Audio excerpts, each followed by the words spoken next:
Welcome back, friend. It's so wonderful to have you here again tonight.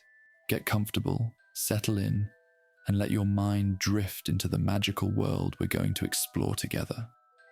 Tonight, we're going on a journey through one of the most overlooked yet profoundly important aspects of the wizarding world. We're going to talk about beings who live in the shadows, who possess magic more powerful than most wizards could ever dream of, yet who spend their lives in service to others.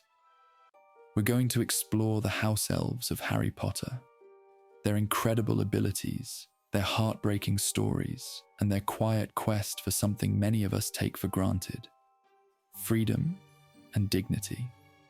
When we think about the Harry Potter series, our minds often jump to the big moments: the boy who lived, the Dark Lord's return, the Battle of Hogwarts, the Chosen One's journey from cupboard under the stairs to savior of the wizarding world. But woven throughout this grand story are smaller tales, quieter voices, beings who exist on the margins of wizarding society, but whose actions shape the course of history in ways that few fully appreciate. House-Elves are those beings, small in stature but enormous in power, bound by magic to serve, yet capable of acts of extraordinary courage and defiance.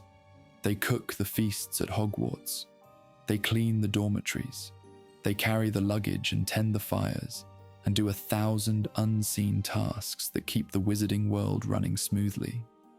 And they do it all while most wizards barely acknowledge their existence. To understand House-Elves, we first need to understand what they are. These magical beings stand roughly 3 feet tall, with large, bulging eyes that seem to take up half their faces. Their ears are bat-like, long and pointed, standing out from the sides of their heads. Their noses can be quite prominent, sometimes described as being the size of a tomato. Their fingers are long and thin, their feet flat and wide. Their skin varies in color from being nearly white to brown, and it's often wrinkled and knobby, especially at the joints. When you look at a house elf, you're looking at a being that appears almost fragile, certainly not threatening. But appearances, as they so often do in the wizarding world, deceive completely. House elves possess magic that operates on a fundamentally different level than the magic wielded by witches and wizards. They don't need wands. They don't need to speak incantations aloud. They simply will things to happen, and those things happen. A house elf can operate in and out of places where wizards cannot, bypassing the most powerful anti-apparition enchantments as if they don't exist. A house elf can perform feats of magic that would challenge even the most skilled adult wizard, and they do it all without any formal training. This magic is innate to them, understood from birth and growing stronger as they age. Harry Potter himself once observed that house elves were better at performing advanced magic than wizards, a testament to the impressive strength of their magical power. Think about that for a moment.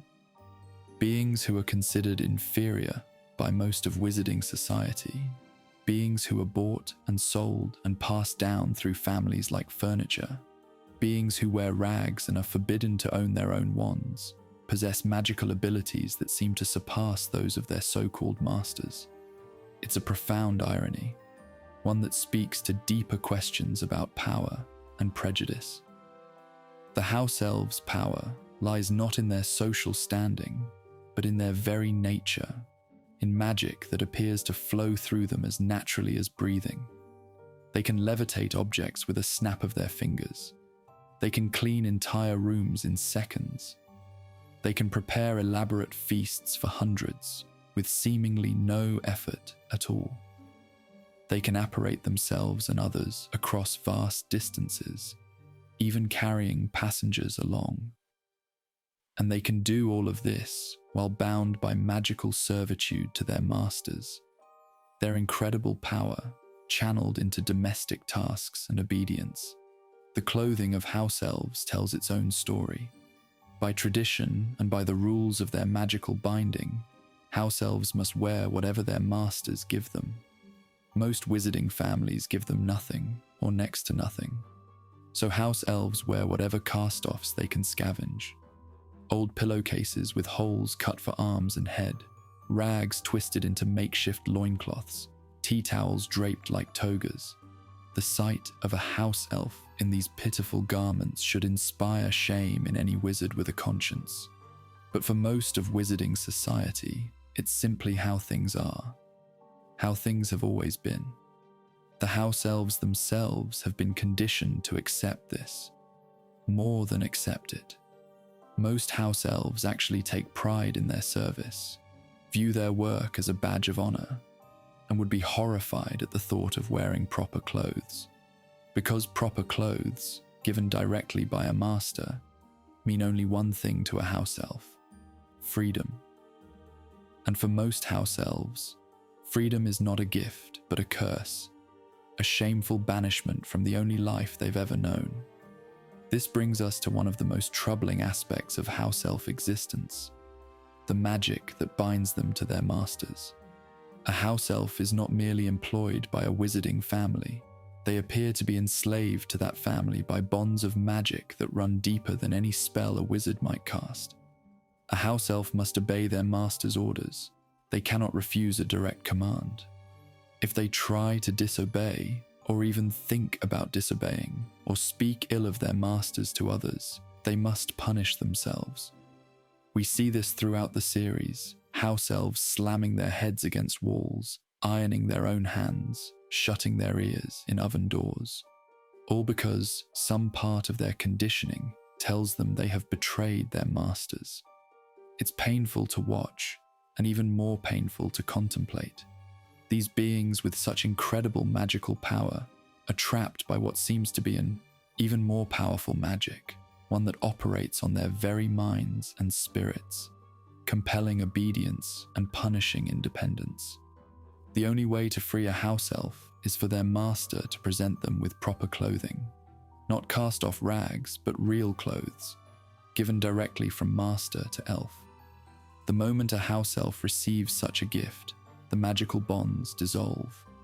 They are free. They owe no further service. They can leave, find new employment, live independently if they choose. And yet, as we'll see in the stories ahead, freedom is not always what house elves want. Most of them have been conditioned for generations to believe that service is their proper place, that freedom is shameful, that a house elf without a family is a disgrace. This conditioning is so deep, so thorough, that even when presented with the possibility of freedom, most house elves recoil in horror. They don't want to be free. They want to serve. They need to serve. It's what gives their lives meaning, or so they've been taught to believe. In wizarding lore, house elves occupy a strange space. They are classified as beings, which means they are supposed to have some level of rights and protections. There are guidelines on house elf welfare, regulations passed by the Ministry of Magic regarding their treatment. But as we learn throughout the series, these guidelines are largely not enforced. The Ministry turns a blind eye to how families treat their house elves, and why would they intervene? Most Ministry officials have their own house elves. Most pure-blood families have owned house elves for generations. The entire system benefits wizards, so the system continues unchanged. House elves can be given orders to do anything. They can be punished at a master's whim. They can be treated with kindness or cruelty, and it's entirely up to the individual family. They're passed down as inheritance when a master dies, included as part of the property and possessions. They have no say in who owns them. They simply belong, generation after generation, serving the same family lines until those lines die out. And yet, despite all of this, despite the servitude and the conditioning and the casual cruelty that many of them face, house elves are not merely victims. They are individuals with their own personalities, their own feelings, their own capacity for love and loyalty and courage. The story of House-Elves in Harry Potter is not just a story of oppression.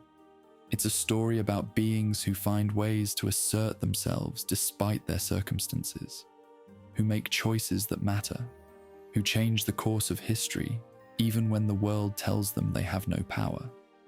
It's a story about 3 House-Elves in particular, 3 individuals whose actions ripple throughout the entire series, and whose fates teach us profound lessons about freedom, loyalty, and what it means to be truly brave. The first of these 3 is a house elf who would become one of the most beloved characters in the entire series, a small being with enormous eyes and an even more enormous heart. His name was Dobby, and when we first meet him on a summer evening in 1992, he's sitting on Harry Potter's bed at number 4 Privet Drive, about to turn the young wizard's life completely upside down. Dobby's introduction is one of the most memorable scenes in the Chamber of Secrets. Harry returns to his bedroom after a terrible dinner party to find a house elf perched on his bed, staring at him with tennis ball-sized green eyes. Dobby has come with a warning. Harry Potter must not return to Hogwarts School of Witchcraft and Wizardry.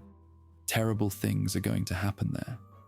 Dobby knows this because he's heard things, heard his masters talking, heard plans being made. But he can't tell Harry the details because that would be speaking ill of his masters, and house elves cannot do that.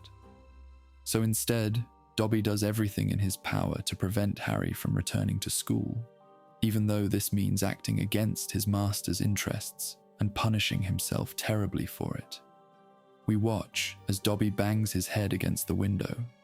We watch as he tries to iron his own hands. We watch this small creature in obvious agony, compelled by the magical bonds to punish himself for even thinking about betraying his masters, yet choosing to endure that agony because he cares more about Harry Potter's safety than his own suffering. It's our first real introduction to the complex nature of house elf magic and psychology. Dobby can act against his master's interests, but it costs him dearly. He can choose to help Harry, but he must pay the price in pain and self-punishment. And he makes that choice willingly, repeatedly, throughout the events of that second year. When Harry insists on returning to Hogwarts despite the warning, Dobby takes increasingly desperate measures. He seals the barrier to platform 9 3/4, preventing Harry and Ron from boarding the Hogwarts Express. When they fly to school in a borrowed car instead, Dobby enchants a bludger to chase Harry during a Quidditch match, hoping that an injury will force Harry to leave the school. The bludger succeeds in breaking Harry's arm, but Harry doesn't leave. So Dobby continues his campaign, always trying to help, always making things worse, always punishing himself afterward for his perceived betrayals of his masters. It's both funny and heartbreaking, this small elf with the best intentions causing chaos everywhere he goes. But beneath the chaos, we begin to understand something important about Dobby. He's different from other house elves. He doesn't simply accept his lot in life. He questions it. He sees the cruelty of his masters and recognizes it as cruelty. He wants freedom, wants it desperately, even though he's been taught his entire life that wanting freedom is shameful and wrong. Dobby serves the Malfoy family, and we learn throughout the series just how terrible that family can be. Lucius Malfoy treats Dobby with casual contempt and cruelty. He uses him to carry out dark schemes. He punishes him harshly for the smallest infractions. Living with the Malfoys has given Dobby a unique perspective among house elves. He's seen the darkness that can live in wizarding hearts. He's been on the receiving end of that darkness, and it's made him different. The climax of Dobby's story in Chamber of Secrets comes when Harry finally figures out how to free him. After solving the mystery of the chamber and defeating the memory of Tom Riddle, Harry takes the destroyed diary, tucks his own dirty sock inside it, and presents it to Lucius Malfoy. Malfoy, in disgust, throws the diary aside, and Dobby catches it. Inside is the sock, a piece of clothing, given however indirectly by the master. The magical bonds shatter instantly. Dobby is free. The look of pure joy and wonder on Dobby's face in that moment is one of the most touching scenes in the series. He can barely believe it. He's free. He has no master. He is his own elf. And when Lucius Malfoy, enraged, tries to curse Harry, Dobby uses his magic to blast the wizard backward, sending him tumbling down the stairs. It's the first time we see what a house elf can do when not bound by the commands of a master. It's powerful. It's frightening in its ease. And it's deeply satisfying to watch Dobby defend the boy who freed him. But freedom, as Dobby quickly discovers, is more complicated than he imagined. In a wizarding world where house elves are meant to serve families, a free elf is a curiosity at best and a pariah at worst. Dobby searches for work for over a year and finds none. Most wizards don't want to employ a free house elf. Free means they could leave at any time. Free means they'd have to be paid. Free means treating them as something more than property. And most wizards seem to have no interest in that. Dobby lives on the fringes of society, struggling to survive, his freedom both a blessing and a burden. He's no longer subject to the Malfoys' cruelty, but he has no place in the world, no clear purpose, no home. That changes when Albus Dumbledore offers him a job at Hogwarts. The headmaster, always more perceptive and compassionate than most, understands that Dobby needs work and deserves to be paid fairly for it. So Dobby joins the staff of Hogwarts School, working in the kitchens alongside over 100 other house elves. But Dobby is unique even there. He's the only free elf among them. He's the only one who receives payment for his work, a galleon per week. He's the only one who has negotiated for time off, 1 day per month. The other house elves don't know what to make of him. They keep their distance. They find his desire for freedom strange and slightly shameful. They whisper about him when they think he can't hear. But Dobby doesn't care. He has work. He has wages. He has freedom. And he has Harry Potter, the wizard who gave him all of these things. The wizard he would go on to serve not out of magical compulsion, but out of genuine love and loyalty. In the years between his time at Hogwarts, Dobby continues his work in the kitchens, living as a free elf, earning his wages, taking pride in his independence. While we don't see much of him during Harry's later school years in the films themselves, we know he's there, working quietly in the background, always ready to help if Harry should need him. In Deathly Hallows, Dobby performs his greatest service and makes his ultimate sacrifice.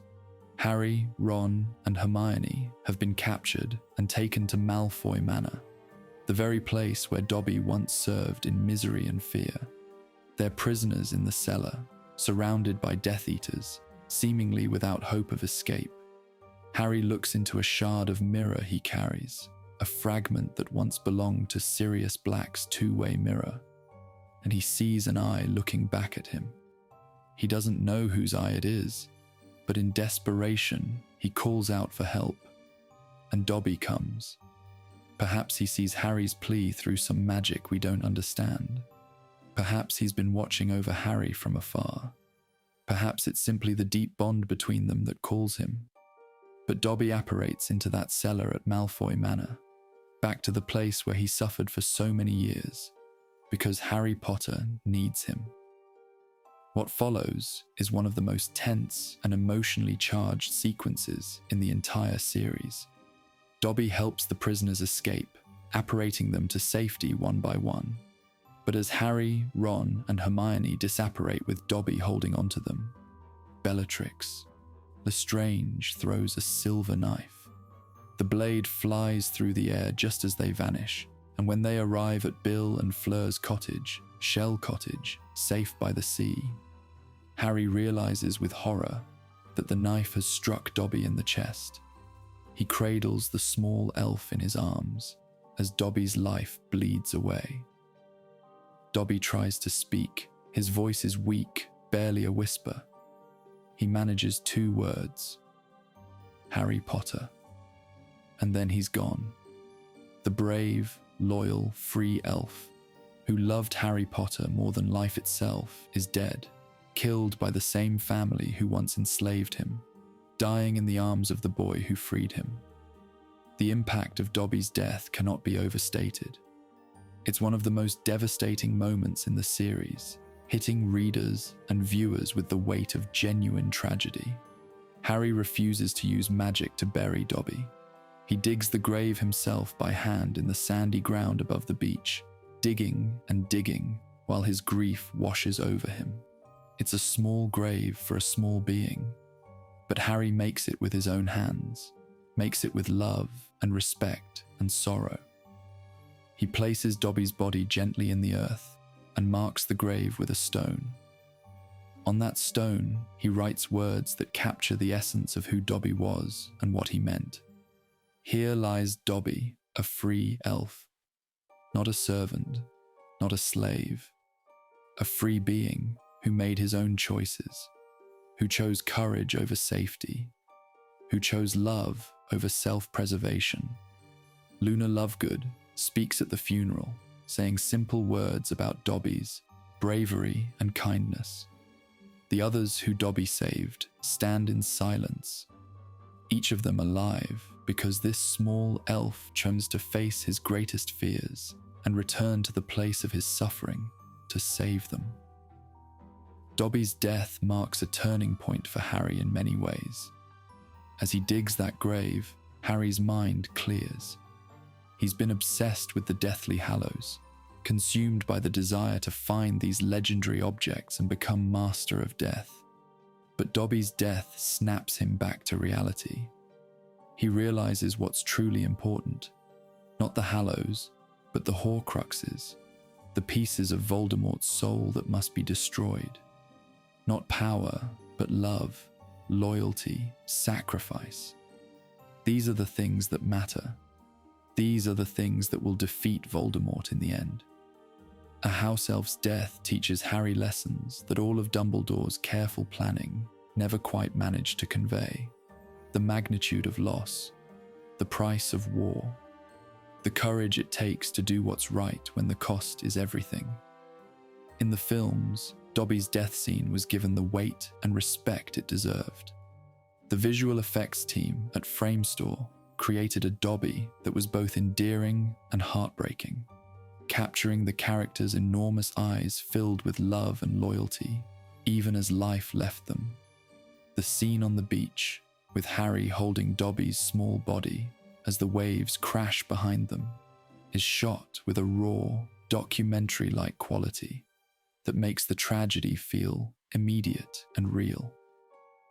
There are no sweeping orchestral swells, no dramatic camera movements, just a boy holding his friend, surrounded by others who owe their lives to that friend, the sound of the sea in the background. It's simple and devastating and perfect. The filmmakers understood that Dobby's death deserved to be treated with the same gravity as any human character's death, perhaps even more so because of what he represented. The death of innocence, the death of pure goodness, the death of someone who had so little but gave everything. The filming location for Dobby's death has become a pilgrimage site for Harry Potter fans. Freshwater West Beach in Pembrokeshire, Wales, where Shell Cottage was built and where Harry dug Dobby's grave, now hosts a real memorial to the character. Fans have created a small grave marker on the beach, surrounded by painted stones and other tributes. For years, people left socks at the grave, remembering that it was a sock that freed Dobby, and that Dobby loved socks more than anything. The practice became so popular that environmental officials had to ask fans to stop, as the items were becoming hazardous to local wildlife.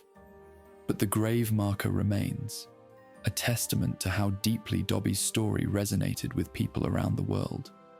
A fictional character, a small creature in a children's book about wizards, became a symbol of freedom and sacrifice, powerful enough that people travel to a remote Welsh beach just to pay their respects.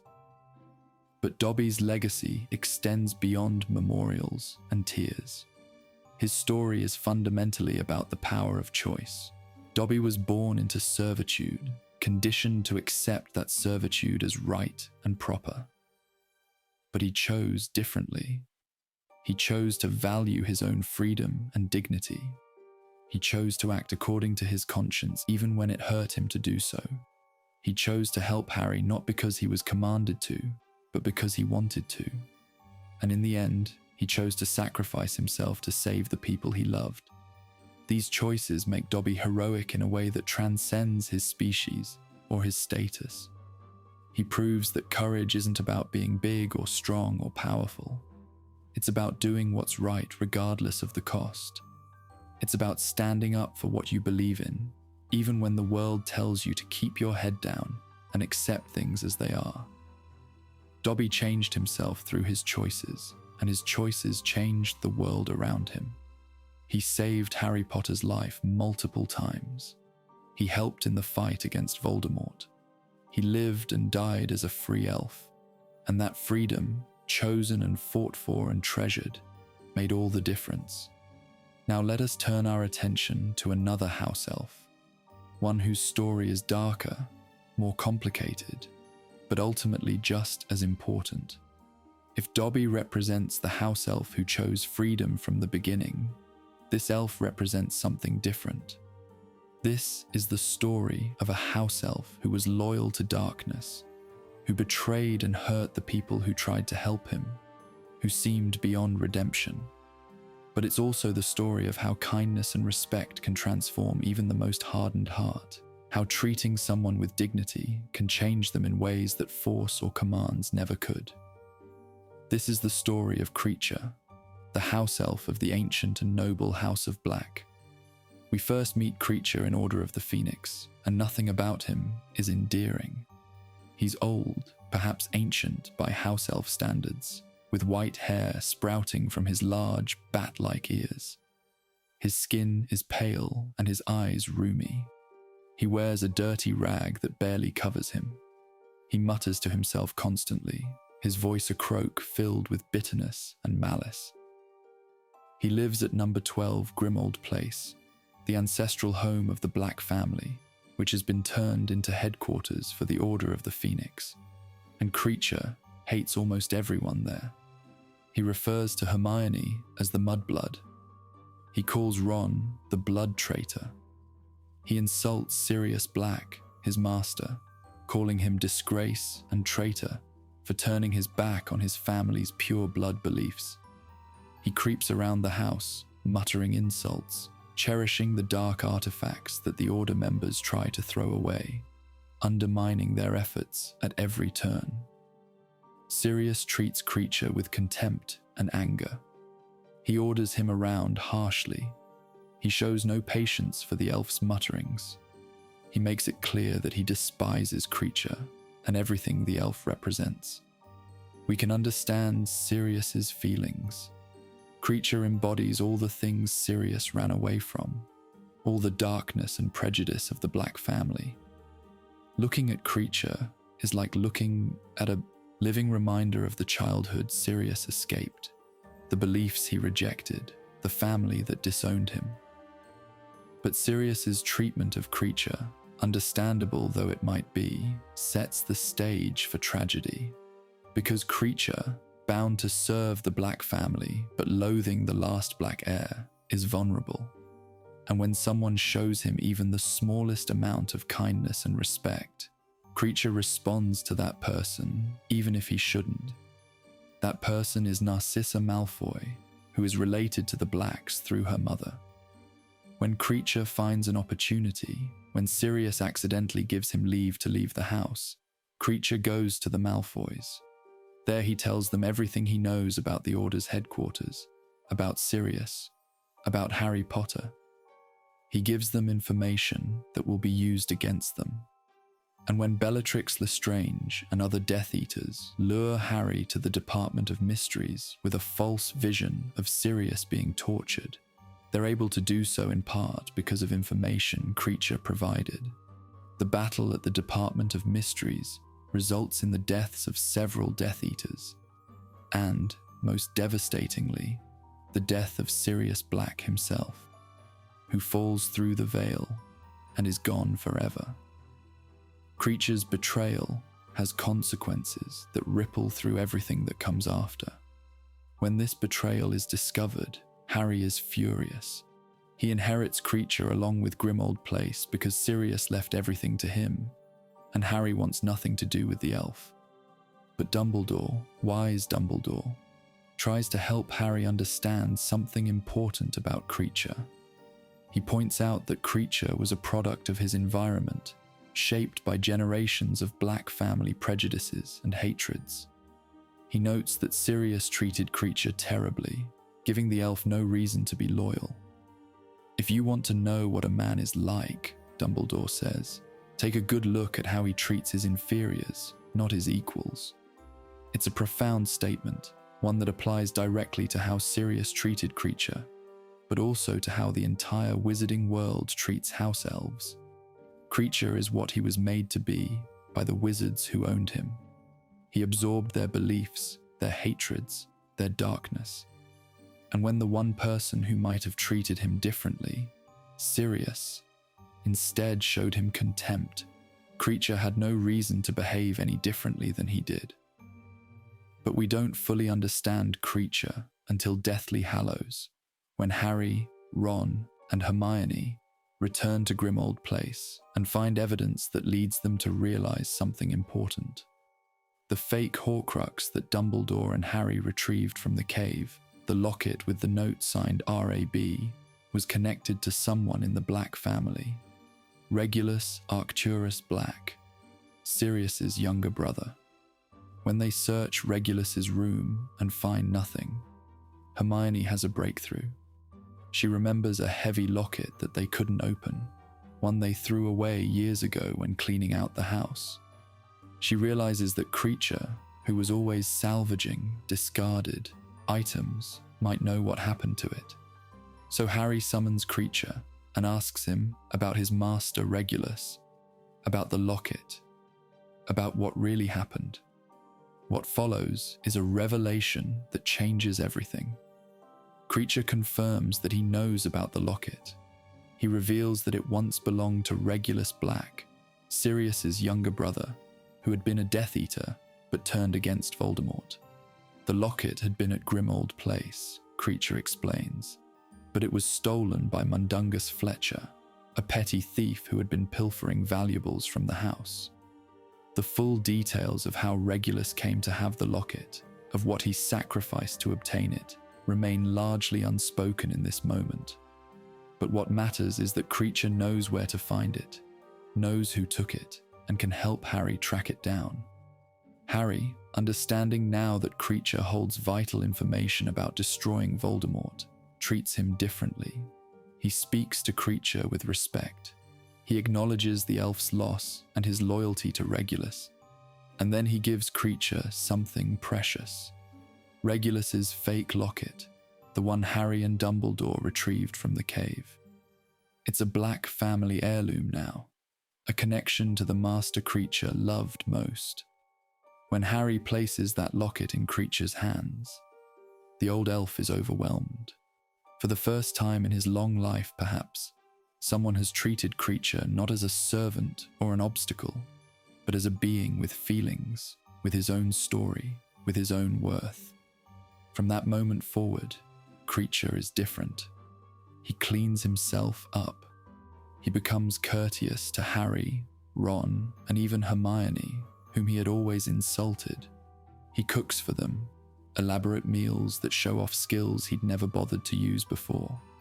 He becomes actively helpful, using his knowledge of the house and his connections to the old pureblood families to track down Mundungus Fletcher and recover Slytherin's locket from Dolores Umbridge. He works tirelessly on behalf of Harry and his friends, And he does so not because he's commanded to, but because he chooses to. Because Harry showed him respect. Because Harry honored Regulus's memory. Because Harry treated him like a being whose service mattered and whose feelings were real. The change is so complete, so profound, that even Hermione, who has been campaigning for House-Elf rights for years, is amazed. She's been trying to free the House-Elves, to give them rights and wages and dignity. But she never quite managed what Harry accomplished with Kreacher, treating him like a person, like someone whose story mattered, like someone worthy of kindness. Kreacher's transformation culminates during the events leading to the Battle of Hogwarts. In the original books, there's a powerful scene where Kreacher leads over 100 House-Elves from the Hogwarts kitchens into the final battle, charging at Death Eaters with kitchen knives and cleavers, shouting for Harry Potter and brave Regulus Black. It's one of the most stirring moments in the entire series, showing House-Elves collectively choosing to fight for what they believe in, rather than hiding in the background. Unfortunately, this scene was cut from the film adaptation, one of many casualties of adapting such a long and complex story to the screen. We don't see the House-Elves participate in the battle in the movie. We don't get to see Kreacher's final moment of triumph, wearing Regulus's locket and leading his fellow elves into the fight. It's a loss, certainly, but the core of Kreacher's story, his transformation from bitter enemy to loyal ally through simple kindness and respect, remains intact in what we do see on screen. After the war ends and Voldemort is finally defeated, Kreacher continues to serve at Grimmauld Place, but now he serves Harry with genuine loyalty and affection. He wears the fake locket around his neck always, a reminder of Regulus and of the young master who finally gave Regulus the recognition he deserved. Kreacher's story is one of redemption, but it's not Kreacher who needed to be redeemed so much as the wizards who shaped him. Kreacher was always capable of loyalty and love and courage. He simply needed someone to see that capability, to treat him as if he mattered. Harry gave him that, and in doing so, Harry gained an ally whose help proved invaluable in defeating Voldemort. It's a powerful lesson about prejudice and dignity, about how we create the monsters we fear by treating others as less than they are, and about how simple kindness can bridge even the deepest divides. The third house elf whose story deserves our attention is different from both Dobby and Kreacher in important ways. Where Dobby wanted freedom and Kreacher found redemption through respect, this house elf represents another aspect of the house elf experience. The tragedy of beings who love their masters despite being treated terribly, who remain loyal even when that loyalty destroys them. Her name is Winky, and her story is one of the saddest in the series, a cautionary tale about the cost of unconditional devotion and the complexity of the bonds that tie house elves to their families. We first meet Winky at the Quidditch World Cup in Goblet of Fire. She's sitting in the top box, high above the stadium, and she's absolutely terrified. Winky is afraid of heights, desperately afraid. But her master, Bartemius Crouch Sr., has told her to save him a seat, so she's there despite her fear, clinging to her chair with her face buried in her hands. When Hermione sees this, she's outraged. How could anyone force their house elf to do something that frightens them so much? But Winky, when questioned about it, defends her master staunchly. She's proud to be saving a seat for him. She's doing her duty. That's what house elves do. They serve their masters regardless of their own fears or desires. It's how things should be, at least according to Winky. But there's more happening than anyone realizes at first. Winky isn't just saving a seat, she's actually guarding someone invisible. Bartemius Crouch Sr.'s son, Barty Crouch Jr., is sitting in that top box under an invisibility cloak. and Winky has been tasked with keeping him under control. This is the secret that will eventually unravel, the dark reality behind the Crouch family's respectable exterior. Barty Crouch Jr. was a Death Eater, one of the most devoted followers of Voldemort. He was convicted and sent to Azkaban prison after the First War ended. But his dying mother, using her last wish, convinced her husband to swap places with their son using Polyjuice Potion. She died in Azkaban in Barty Jr.'s place, and Barty Jr. was smuggled home, where his father kept him prisoner under the Imperious Curse. For years, Winky was the only one who knew the truth. She cared for both the father and the son, devoted to both even though they represented opposing ideals. She fed Barty Jr., tended to him, watched over him, all while keeping the secret that would ruin her master's reputation. The outing to the Quidditch World Cup was Winky's doing. She had spent months persuading Bartemius Crouch Sr.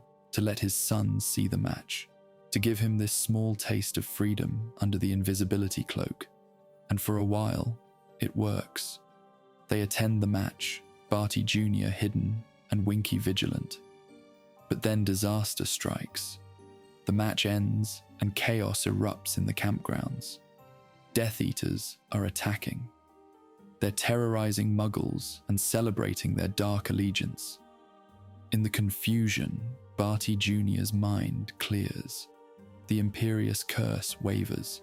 He steals a wand from the boy sitting in front of him, which happens to be Harry Potter's wand. He uses it to conjure the Dark Mark, Voldemort's symbol, in the sky above the campground. It's an act of defiance and longing, a declaration that he's still loyal to his master even after years of imprisonment. Winky tries to stop him. She binds him with her magic, holds on to him even as he fights her.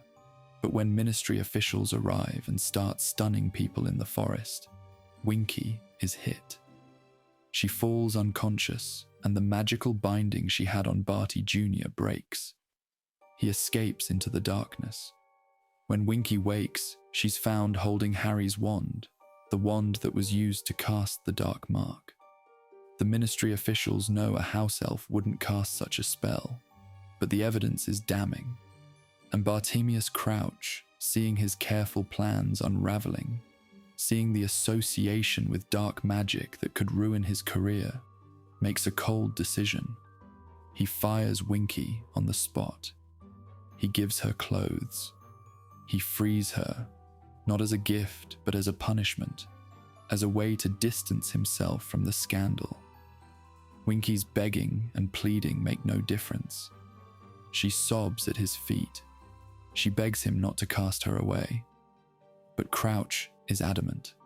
She's freed, dismissed, her years of loyal service and her keeping of his darkest secrets meaning nothing in that moment.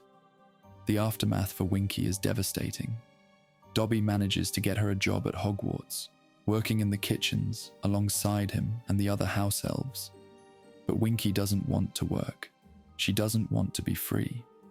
She sits by the fireplace day after day, mourning the loss of the Crouch family, getting steadily drunk on butterbeer.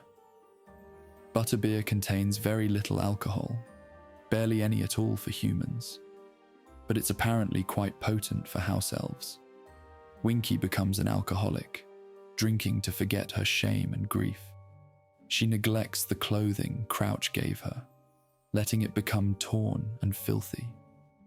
She ignores the other House-Elves, who are disturbed by her presence and her constant weeping. She fixates on her former masters, worrying about how Mr. Crouch must be managing without her, how the family must be suffering. When we visit the Hogwarts kitchens with Harry and his friends, we see Winky's decline firsthand. She's barely recognizable as a functioning being. Her eyes are bloodshot. Her speech is slurred. She can barely keep herself upright. Dobby tries to help her, tries to take care of her, but there's only so much he can do. Winky represents everything Dobby escaped. Where Dobby embraced freedom, and made a new life for himself, Winky cannot let go of her old life. She's been conditioned too deeply, believed too completely in the rightness of her servitude. For her, freedom is not a gift but a curse, a shameful mark that she can never wash away. She's a disgraced elf, and that disgrace eats at her until there's almost nothing left. The tragedy deepens during the climax of Goblet of Fire. When Barty Crouch Jr. is exposed, when his scheme to deliver Harry to Voldemort is revealed, Winky is brought to hear his confession. She watches as he admits to everything. She hears him describe how he escaped his father's control, how he impersonated Mad-Eye Moody for an entire school year, how he manipulated events to ensure Harry would touch the Triwizard Cup portkey. And then, most devastatingly, she hears him admit that he killed his own father. Bartemius Crouch Sr., the master Winky loved and worried about constantly, was murdered by his own son, killed and transfigured and hidden in the forest, dead because of the very person Winky had spent years caring for and protecting. The revelation destroys whatever was left of Winky. She wails and sobs and cannot comprehend what she's hearing. Master Barty killed Master Barty. The two people she devoted her life to served, the two poles of her existence, and one murdered the other. How can she process that? How can any being process such a complete destruction of everything they believed in? Barty Crouch Jr., for his part, shows no care for Winky's distress. He tells her coldly that her care was never more than duty and pity, that he felt nothing for her, that she meant nothing to him. It's a cruel dismissal, one that mirrors his father's earlier dismissal, and it completes Winky's destruction. She has no one left. The Crouch family is gone, destroyed from within, and Winky is left with nothing but her shame and her addiction and her grief.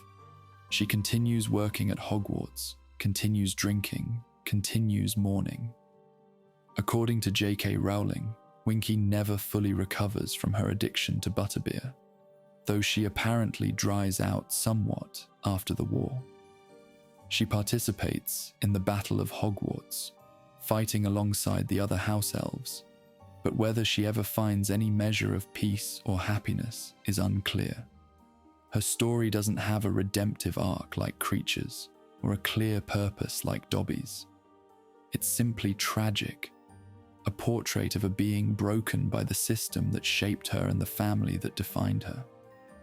Winky's story serves an important narrative purpose. She's the counter-example to Dobby, the proof that freedom isn't always what House-Elves want or can handle.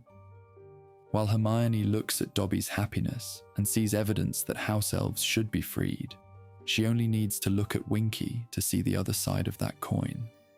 Winky shows us that the problem of House-Elf servitude is more complex than simply freeing them all. These beings have been conditioned for generations to believe in their servitude, to take pride in it, to structure their entire identity around serving wizard families. Taking that away without preparation, without support systems, without helping them develop new identities and purposes is a recipe for disaster. Winky couldn't cope with freedom because she had no framework for understanding herself as anything other than a Crouch family servant. When that identity was stripped away, she had nothing left. She was adrift, purposeless, unable to envision a future that didn't revolve around the family that had rejected her. The contrast between Dobby, Kreacher, and Winky shows us three different responses to servitude and freedom.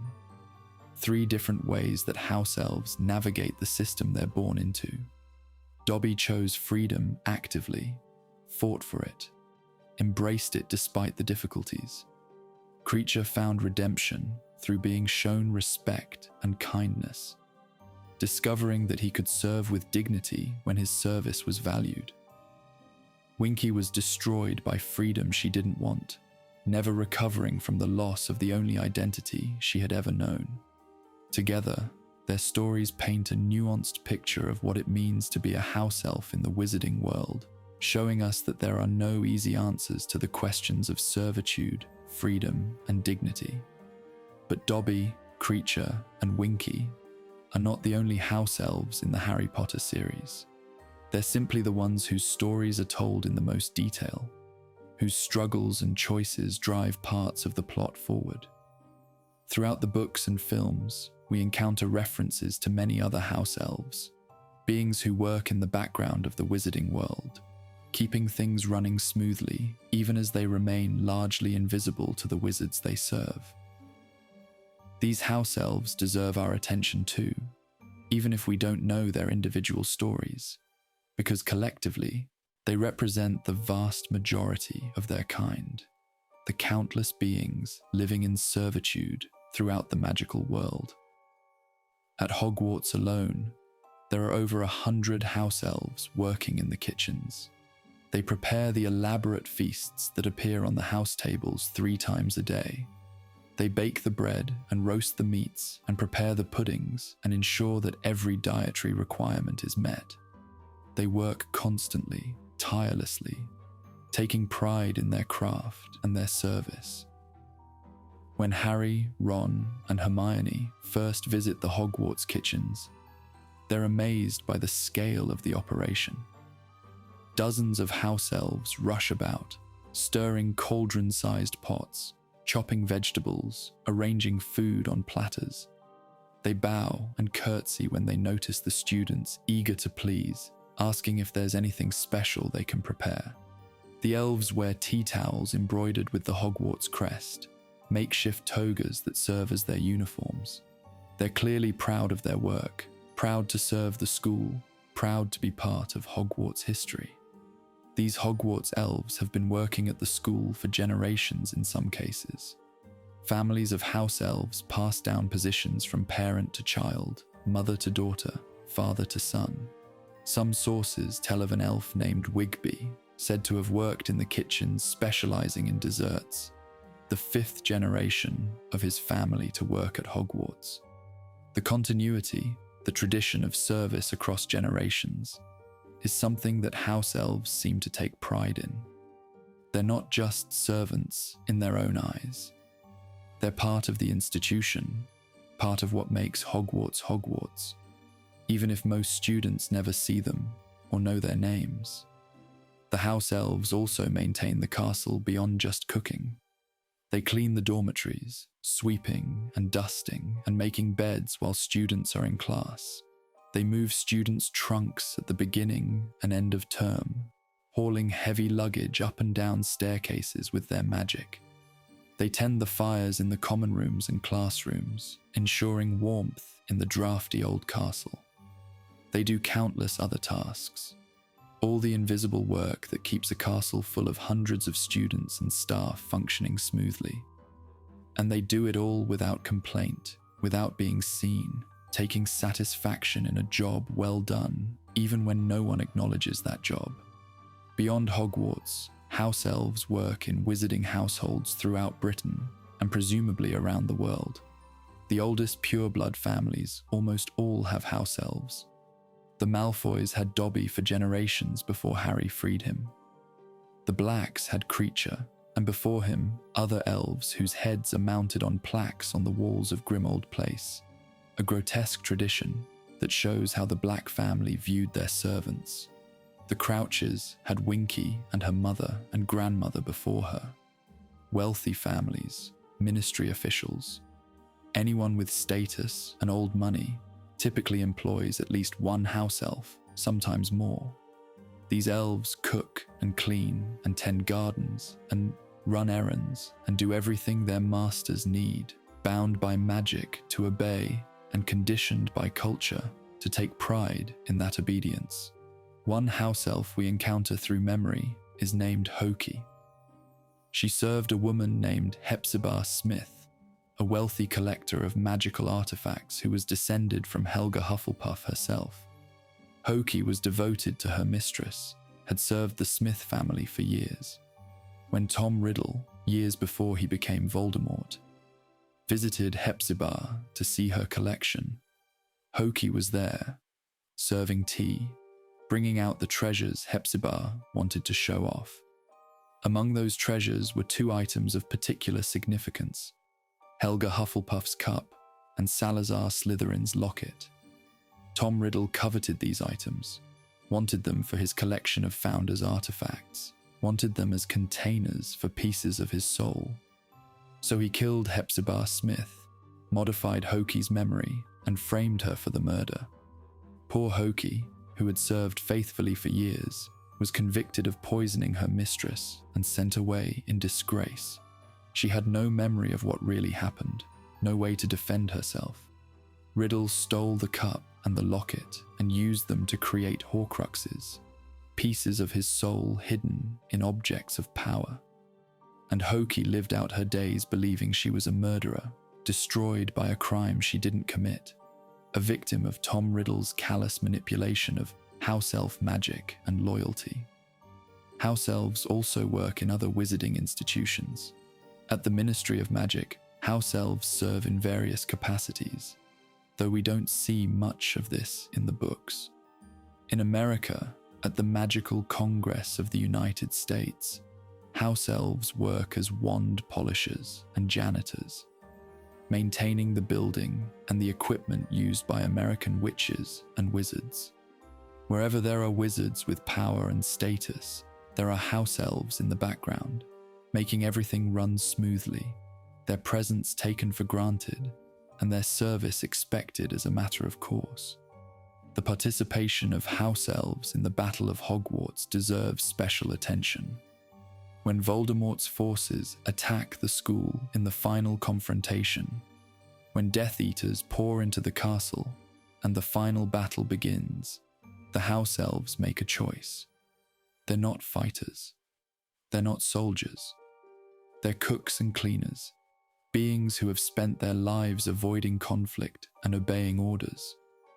But when the school they've served for generations is threatened, when the students and staff they've cared for are in danger, the house-elves don't hide in the kitchens. Led by Kreacher, wearing Regulus Black's locket and shouting for Harry Potter and for his brave master who tried to bring down Voldemort, the house-elves join the fight. They burst from the kitchens, armed with whatever weapons they can find: kitchen knives, meat cleavers, ladles used as clubs. They attack the Death Eaters with a ferocity that shocks everyone who sees it. They're small, yes, but they're fast and they're angry and they're fighting for something that matters to them. They fight for Hogwarts. They fight for the light. They fight because it's the right thing to do, and their participation makes a real difference in the battle's outcome. This moment is significant because it represents house-elves taking collective action, making a choice as a group rather than as individuals. For generations, house-elves have been conditioned to be passive, to serve, to never raise their hands against wizards. But in this moment, they break that conditioning. They see evil threatening their home and they choose to fight it. It's a small revolution, a crack in the system that's held them down for so long. Ron Weasley, of all people, is the one who thinks of the house-elves during the battle. He suddenly remembers them, realizes they're down in the kitchens, realizes they could be in danger. But he doesn't suggest using them as fighters. Instead, he says they should warn the house-elves, tell them to get out, make sure they're safe. He doesn't want any more Dobbies, doesn't want house-elves dying for a fight that's not theirs. It's a moment of growth for Ron, this sudden concern for beings he'd barely thought about before. It shows how Hermione's years of campaigning, how Dobby's example, how the house-elves' own dignity has finally started to break through the casual prejudice that pervades wizarding society. Hermione, witnessing Ron's concern for the house-elves, is so moved that she kisses him for the first time. It's one of the most romantic moments in the series, born not from grand gestures or heroic deeds, but from Ron showing compassion for beings he'd been taught were beneath his notice. That compassion, that recognition of the House-Elves' worth, is what Hermione has been fighting for all along. And seeing Ron finally understand it, seeing him care about the House-Elves as individuals with lives that matter, is what breaks down the last barrier between them.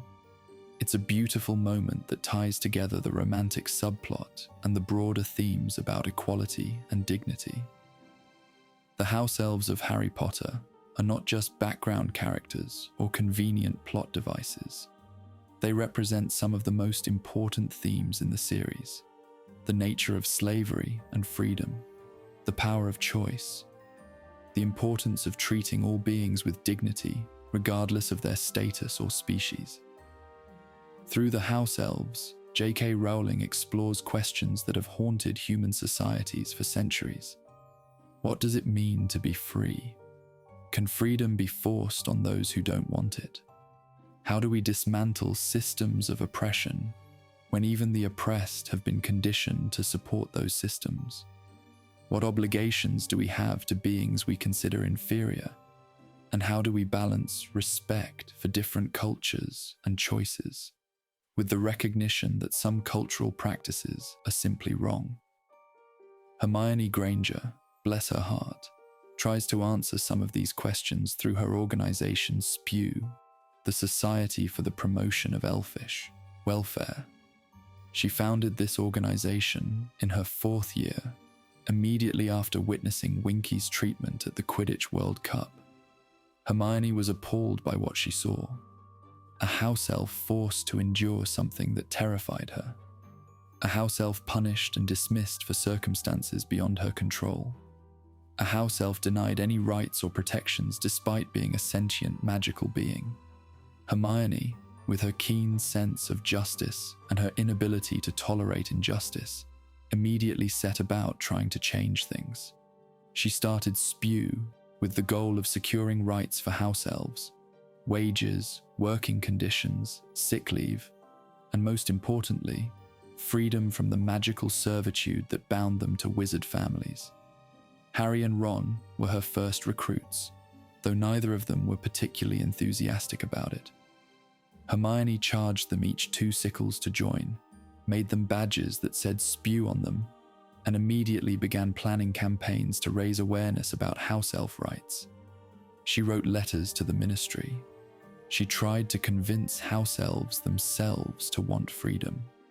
She started knitting hats and socks, hiding them around the Gryffindor common room, in the hopes that unsuspecting house elves would pick them up while cleaning, and thereby be freed. The other house elves, discovering what Hermione was doing, refused to clean the Gryffindor tower anymore, leaving that task to Dobby, who was the only elf who appreciated the gesture. The plan backfired spectacularly, creating more work for the one elf who was already free and alienating the others who saw Hermione's efforts as offensive and disrespectful to house elf culture. Hermione's intentions were good, unquestionably good. She saw beings who were enslaved and wanted to free them. She recognized the injustice of the house elf system and wanted to change it. But her approach was flawed in important ways. She tried to impose freedom on beings who didn't want it, who had been raised to view freedom as shameful. She didn't listen when house elves told her they were happy with their situations. She assumed she knew what was best for them without truly understanding their culture or their psychology. She approached the issue with youthful certainty and revolutionary zeal, not recognizing that change, especially change to deeply entrenched systems, requires nuance and patience, and most importantly, the participation of the people you're trying to help. The house elves themselves didn't want what Hermione was offering. Or at least most of them didn't. They took pride in their work. They found meaning in service. They believed, genuinely believed, that serving wizard families was right and proper and honorable. When Hermione tried to talk to them about freedom, they were offended. When she left clothing lying around to trick them into being freed, they saw it as an insult, a rejection of their service. Only Dobby embraced what Hermione was trying to do, and even he didn't fully agree with her methods. He understood that most House-Elves weren't ready for freedom, that you couldn't just free them all at once and expect them to thrive. Freedom requires more than just breaking the magical bonds. It requires preparation, support, new ways of thinking about yourself and your place in the world. Without those things, freedom can be as much a curse as a blessing, as Winky's story so tragically demonstrates. But despite the failures of Spew, despite the resistance from both House-Elves and wizards, Hermione's heart was in the right place. And her campaign, unsuccessful though it was during her school years, planted seeds that would grow later. According to information from J.K. Rowling, Hermione eventually worked for the Ministry of Magic in the Department for the Regulation and Control of Magical Creatures, where she continued her advocacy for House-Elf rights, this time with the power and position to actually make changes. She worked to improve the conditions under which House-Elves lived and worked, to enforce the welfare guidelines that had previously been ignored, to gradually shift wizarding attitudes about these beings. It was slow work, generational work, but it was important work. And it started with a teenage girl who couldn't look at injustice without trying to fix it, even when everyone told her she was wrong or foolish or wasting her time. The symbolism running through the House-Elf stories is difficult to overlook. There are clear echoes of slavery's history in the real world, particularly the enslavement of African people in the Americas and the Caribbean. The system of House-Elf servitude mirrors many aspects of that dark history. Beings are owned as property. They're passed down through family lines. They're considered inferior by the dominant group.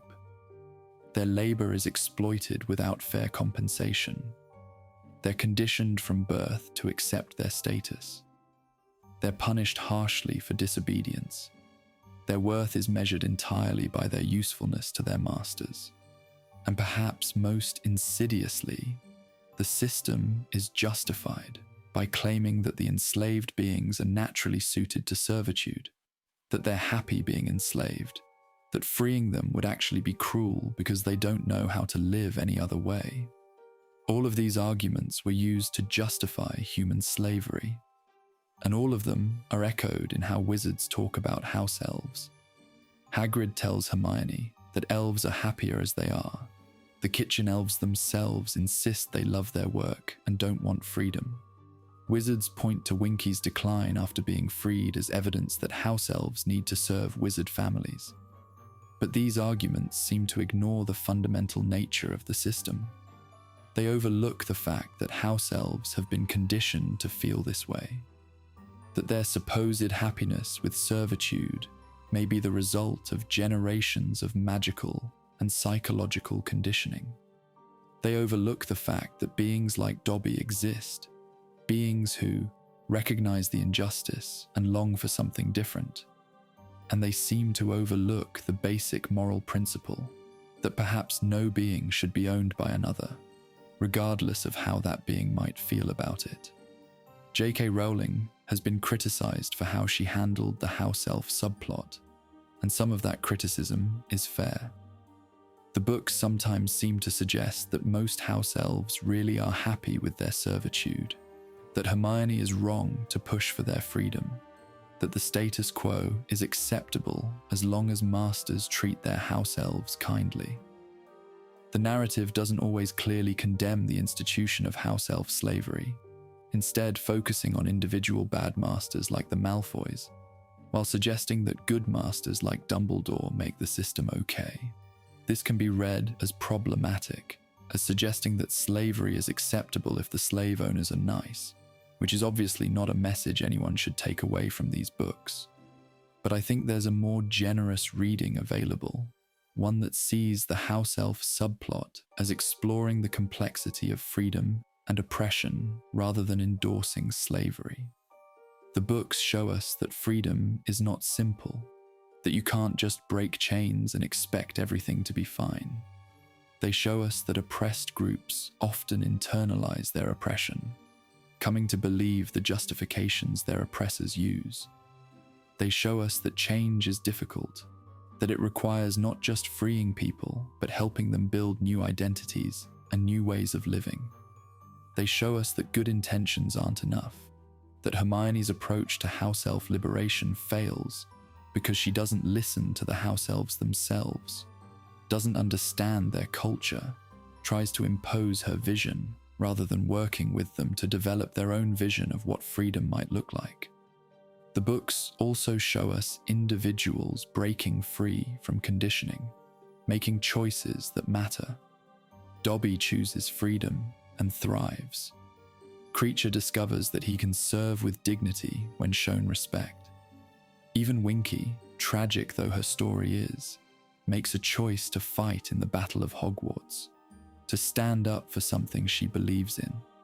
These individual stories don't solve the systematic injustice of house-elf servitude, but they show us that change is possible, that beings can grow and choose and become more than they were raised to be. And they show us that how we treat others matters profoundly, that simple acts of kindness and respect can transform relationships and lives. The House-Elves also serve another important function in the series. They're a reminder that the wizarding world, for all its magic and wonder, is deeply flawed. We enter this world through Harry's eyes, seeing it as a place of enchantment, a vast improvement over the dreary Muggle world of the Dursleys.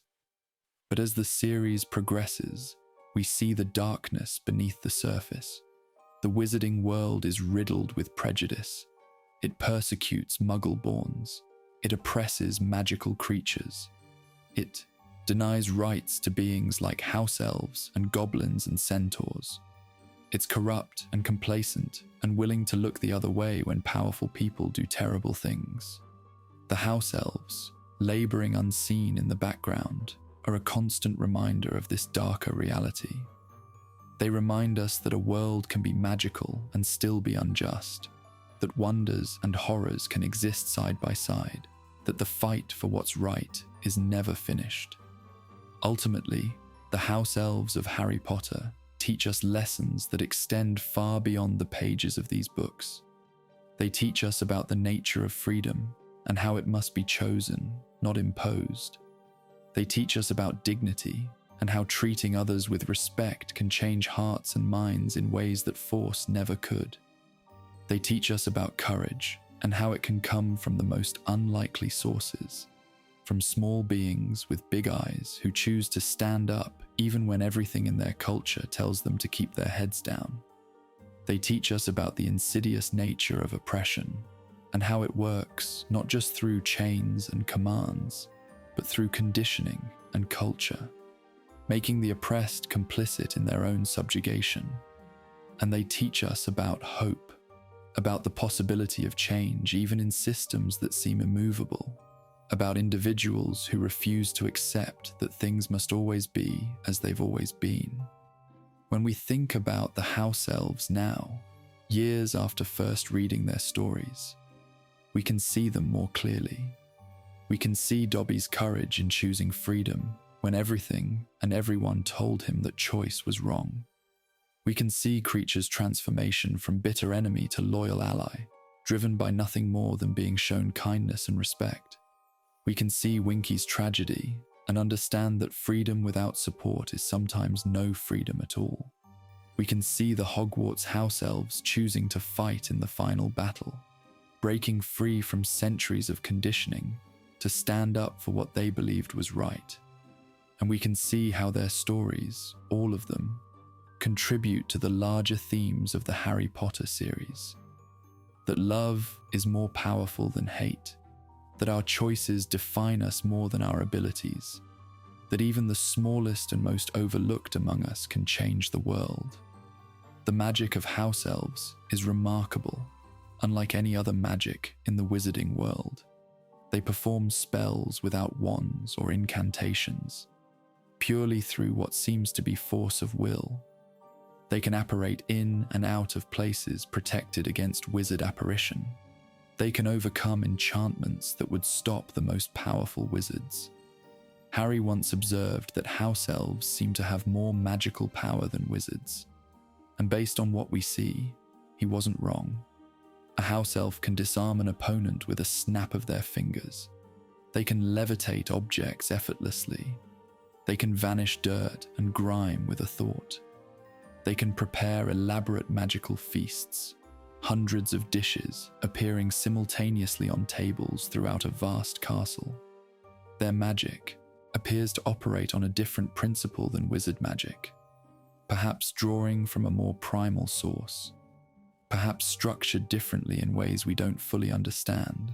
It's powerful and impressive, and it makes the injustice of their servitude even more striking.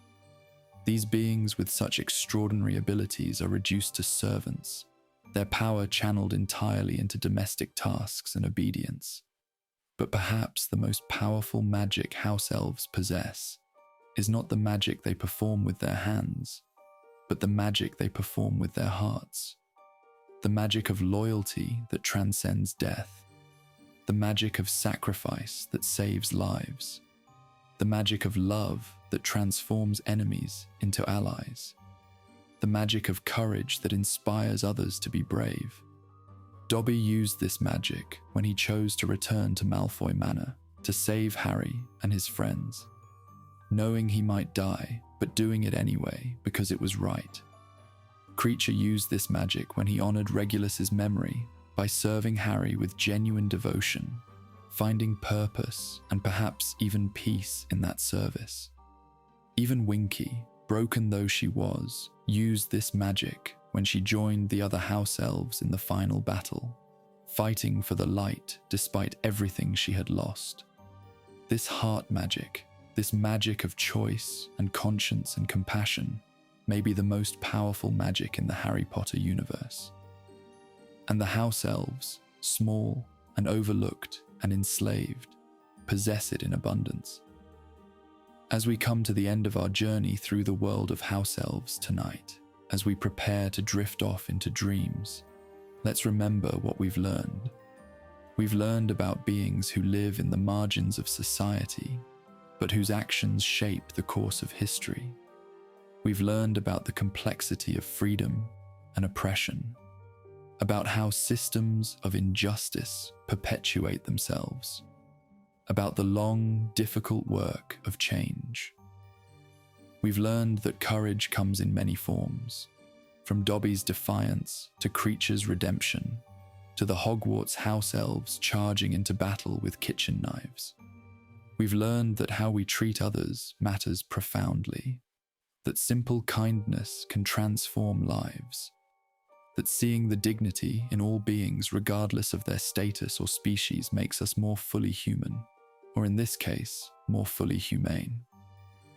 The house-elves remind us that in any world, magical or otherwise, there are those who labor unseen, whose work makes everything else possible, whose contributions go unacknowledged and unappreciated.